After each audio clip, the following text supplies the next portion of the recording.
How do you feel about your outfit today? Good. I have been really wanting to wear this cream vest that I've got. We put together an outfit for the layering reel with denim on. No, it wasn't denim on denim. It was cream on cream. Yeah. And I kind of recreated that, but with just more casual and just put some jeans with it because I've been wanting to wear the denim shirt with the cream vest. I like it. So I'm not a big denim on denim person for myself. And this is a nice way of doing denim on denim. Yeah. Because it's broken up with a vest. Yeah. I think you look cool but relaxed. Yeah, that's what I was going. Yeah. I'm feeling good in my outfit. This is an outfit repeat. I'm wearing a baby pink blouse, my high-waisted green pants, and then like a hand-knitted cardigan with lots of pinks and greens and things, and my denim jacket.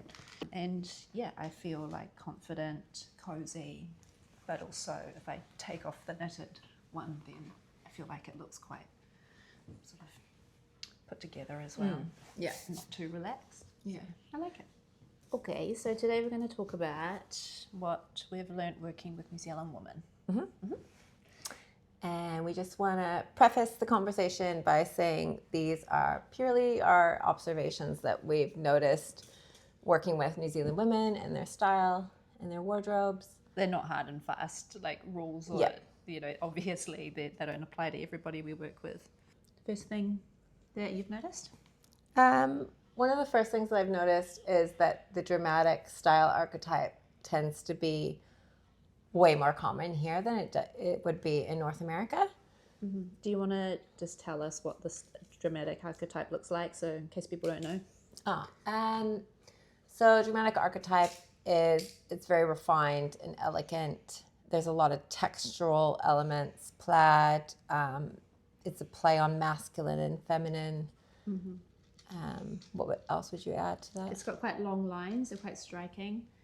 Yeah, it's got a real UK Scottish influence to it. It is quite grounded. It's very feminine in terms of its elegance, but it's got a real grounded earthiness to it. Very moody colour palette. Yeah, very moody colour palette. Yeah. Like if you think, and a Victorian influence, if you sort of think like the piano, then you've got an idea of the silhouettes and the palette. Yeah.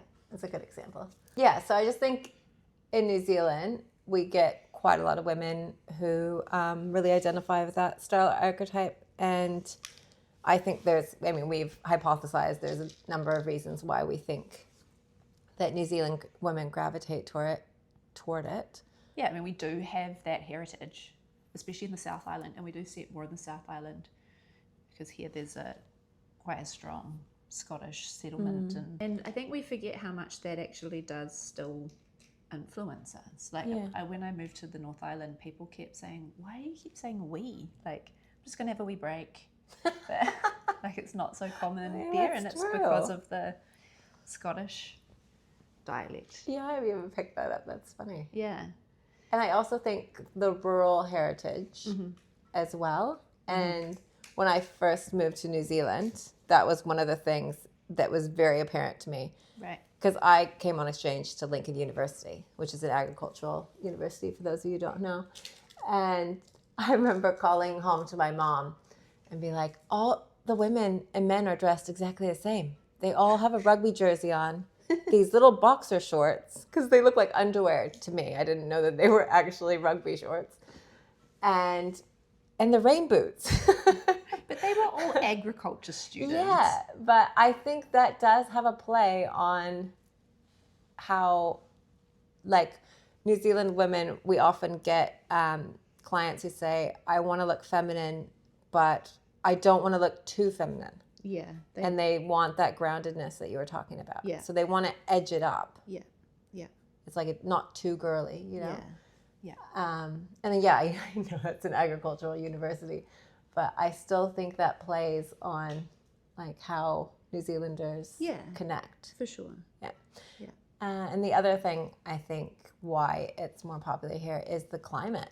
I think it's more harsh and the weather can be very extreme and change from sunny blue sky to stormy gray. days very quickly, and I think that also does influence it. Yeah, and we do like to reflect our environment. I mean, that's why we wear darker colours in the cooler months, right? Yeah. And why it's not as common in North America, I think for some of those reasons. I think when Americans came to America, they wanted to be separate from Britain. Right. So I think that, like, whereas New like a Zealand's a rejection. common, yeah, it was a Yeah. total rejection. And I think that's kind of, I mean, California does have that real rebellious, like, we want to be the first to think of new trends and new ideas. And so I think that's partly it. But I also think there's way more of a connection to, like, the kind of urban, like, straight archetype. And also spirited would be much more common. Yeah, that makes total sense. In a bigger city, you're probably going to get more of like spirited and street and those ones that are influenced by your community Yeah. and what's around you much more. Also, I was thinking, New Zealand women are tough. They're tough and powerful and strong. And, like, I think that's a really good thing. And I think that's also reflected in the dramatic archetype. Yeah. Yeah, it is a really powerful Yeah. archetype. Yeah, I was thinking about that in terms of like, you know, in some ways we're really like modern with gender roles and that sort of thing here, with getting the vote first for women and all that kind of thing. And a lot of the men I know are very knowledgeable about women's rights and that kind of thing. But we're also still quite a patriarchal society, and with that farming heritage, women who took over farms had to work really hard to do it. And so I think there is that aspect of New Zealand women that want to have that sort of power and masculinity to have some kind of sway in a masculine world. Yeah. Okay, one of the other things I've noticed is that, which is kind of like antithetical to what we've just said, is that they want to look approachable and not too stuffy and not too like Too polished. not too posh. Yeah. I think that's maybe that there's a whole myth of New Zealand being a classless society, which I just don't agree with. I think we do have classes here, but there's like an ideology of that, I guess. So maybe not wanting to make yourself look more important than someone else. Yeah. And I mean, I guess the whole dramatic thing is like part of that too. It's like, don't want to look too feminine, want to be grounded. Yeah. Don't want to look too stuffy or polished, or Yeah. we want to look, It's like, I want to look put together. I want to look effortless and stylish, but I don't want to look like too stuffy or polished, because then I'll look like I'm too posh. Yeah. And like, they want to be approachable with either, like, you know, their colleagues or just like, you know, their friends and family. Yeah. Yeah, we definitely see that a lot. And so when we see that, often when people have classic as one of their style archetypes, they also have natural. Like, it's a really common combination that we see as classic and natural together. So it's like, I want to look refined, I want to look put together, respectable, taken seriously, but also I don't want to look like I've tried too hard. I don't want to, I still want to look relaxed, down to earth, comfortable. And it creates really cool outfits, I reckon. Yeah. But yeah, that is another, in terms of style personalities that we've noticed, that combination. In terms of their women's wardrobes, when we've like worked in doing wardrobe edits, I remember like after a few, you said to me, wow, this is so much quicker because I'm used to working in really big wardrobes in North America. Yeah. So do we have less things? Is that Oh, it? yeah, absolutely. Well, there's a few things that play into that. I think one is just New Zealanders try to be more practical, and they're like, I need this amount of stuff, but I don't need an excessive amount of stuff. but two, clothing is really expensive here compared to North America. Okay. So when I was working in Vancouver, secondhand was really big, but it was cheaper than here. Mm-hmm. And it's like there's a point at which, people aren't going to pay for secondhand unless it's an environmental reason if they can get it new for the same price.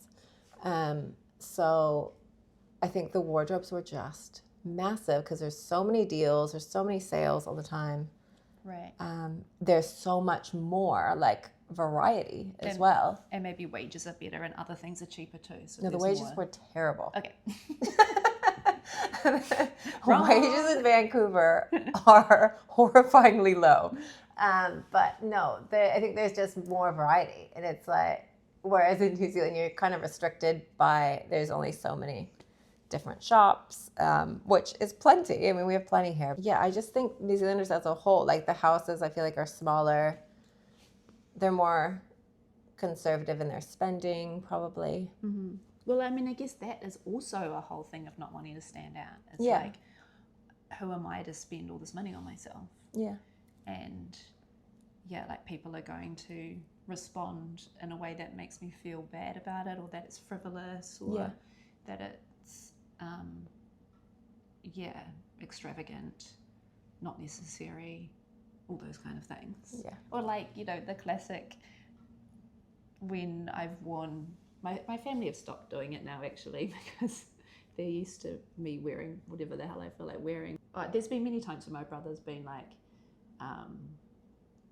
you look like a clown, or I didn't realize we were going to the circus, or like my dad going, whoa, that's bright, and it's like, it's really not bright, it's just a color, or things like that. And I think people, like women, get that a lot from people around them, not just men but women as well.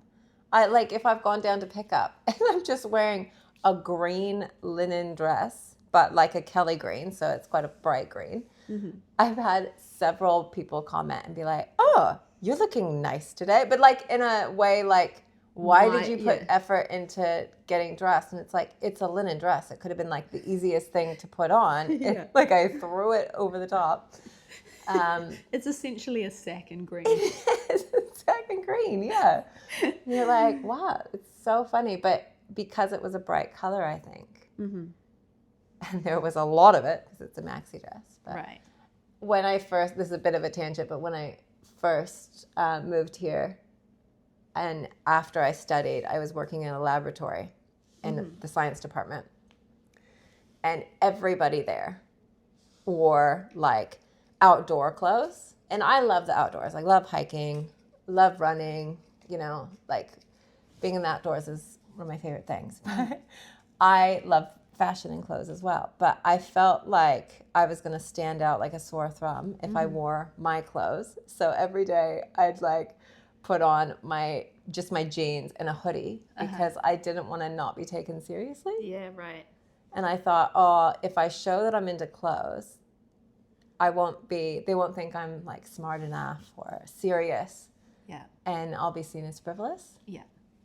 I definitely got that as soon as I started working there. I was like, I'm getting noticed for the way I'm dressing. So I'm just going to pull back. Mm-hmm.